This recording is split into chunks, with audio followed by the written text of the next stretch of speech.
ফ্যাসিবাদের বিরুদ্ধে লড়াই করেছে, সংগ্রাম করেছে, সব শেষে ছাত্র এবং জনতার সমবেত প্রচেষ্টায় সেই সম্ভব হয়েছে।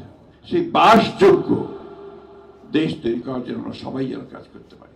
ফ্যাসিবাদ পালিয়ে গেছে এবং সেই আন্দোলনের মধ্য দিয়ে পালিয়েছে। আমির খসরু সাহেব বলেছেন যে দীর্ঘদিন ধরে এই দেশের রাজনৈতিক দলগুলো তারা যে চেষ্টা করেছে, তারা যে ফ্যাসিবাদের বিরুদ্ধে লড়াই করেছে, সংগ্রাম করেছে, সব শেষে ছাত্র এবং জনতার সমবেত প্রচেষ্টায় সেই সম্ভব হয়েছে। আজকে একটা আশার আলো সবাই আমরা দেখতে পাচ্ছি যে আবার নতুন করে বাংলাদেশকে আমরা গড়ে তুলব। সবাই কথাটা বলছি, এটাতে সবারই আমার আরো অনেক বেশি আন্তরিক হওয়া প্রয়োজন এবং সত্যিকার অর্থেই আমরা যেন সবাই ভবিষ্যৎ প্রজন্মের জন্য যে কথাটাকে বলা হয়েছে যে বাসযোগ্য দেশ, তিতুমির বলেছে, সেই বাসযোগ্য দেশ তৈরি করার জন্য আমরা সবাই যেন কাজ করতে পারি। মাহফুজুল্লাহর প্রতি আমাদের সম্মান দেখানো তখনই সফল হবে, চূড়ান্ত হবে যদি আমরা তার এই আরাধ্য কাজটা আমরা করতে পারি। আমাদের তো এখন অনেক বয়স হয়েছে, এখন এখানে সব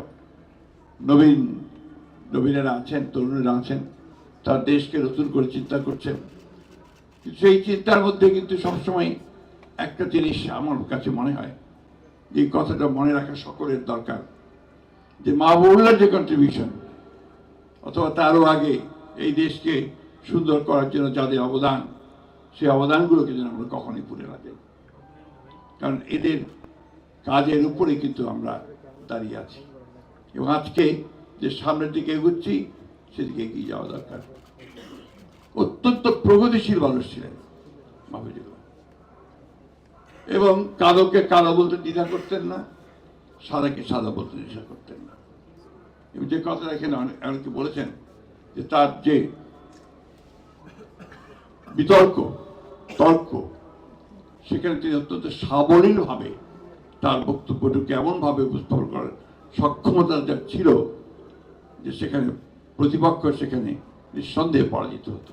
কোটি মানুষের আস্থার ভালোবাসায় 11 বারের মতো দেশের 1 নম্বর রেফ্রিজারেটর ব্র্যান্ড ওয়ালটন। মাহফুজুল্লাহর পরিবার তারা অনেক কষ্ট করেছেন।